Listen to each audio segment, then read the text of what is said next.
अस्सलाम वालेकुम। आज हम अपने किचन में बना रहे हैं मछली के कोफ्ते। इसके लिए मैंने 600 ग्राम मछली ली थी, जिसको मैंने 1 टीस्पून अदरक लहसुन के पेस्ट के साथ पानी में उबलने रख दिया था। जब ये उबल गई तो मैंने इसके कांटे अलग कर लिए हैं और ये इस तरह से हमने सब कांटे अलग करके इसको अलग कर लिया है। अब इसमें मैं डालूंगी 5 से 6 चॉप्ड हरी मिर्चें और डालूंगी इसमें एक डबल रोटी का स्लाइस, जिसको मैंने क्रम कर लिया है। 1 टीस्पून लाल मिर्च पाउडर, हाफ टी स्पून गरम मसाला पाउडर, नमक हस्बे जायका, भुने चने का पाउडर, जो काले वाले चने होते हैं उसका पाउडर 1 टेबल स्पून, और हम इसको मिक्स कर लेंगे।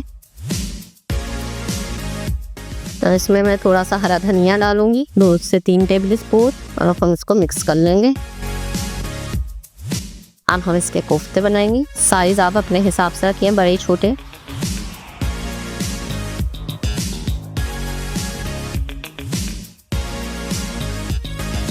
तो यहाँ हमने ऑलिव कर लिया है। अब हम इसमें कोफ्ते फ्राई करेंगे, सैल्मन मर कोफ्ते।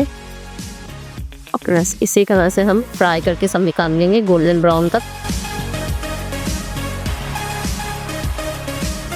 इसी तरह हम और डालूंगी, और इसी तरह से हम फ्राई करके सब निकाल लेंगे गोल्डन ब्राउन तक। ठीक है, और इसी तरह से हम फ्राई करके सब निकाल लेंगे गोल्डन ब्राउन तक। ये मैंने 1 कप ऑयल लिया था और इसमें मैंने 2 प्याजों को ब्राउन करके निकाल लिया है। अब इसी ऑयल में हम अदरक लहसुन का पेस्ट डालेंगे 1 टेबल स्पून, और इसी में डालूंगी 2 टमाटर का पेस्ट।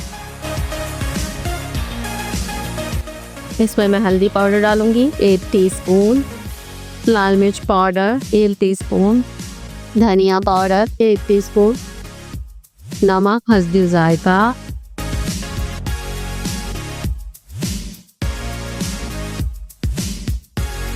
इसमें दही डालूंगी 3 टेबल स्पून।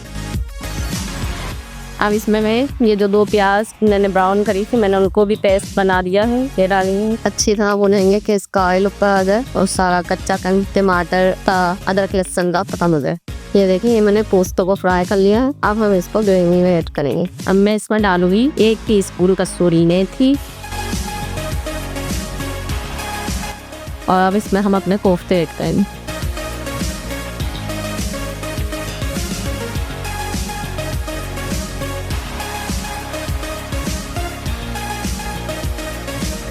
अब हम इसको ढक के पकने देंगे 15 मिनट के लिए। देखिए, अब मैं इसमें पानी डालूंगी जितनी हमने ग्रेवी रखनी है। मैंने 3 पोस करते करीब पानी डाल दिया है। आप इतना पानी डालें जितनी हमने ग्रेवी रखनी है। ठीक है,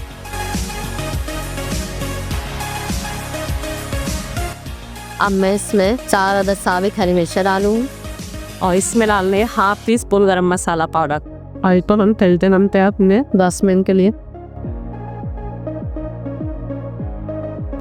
ये देखिए, हमारे को इसके तैयार हुआ है। अब हम इससे डिश आउट करें।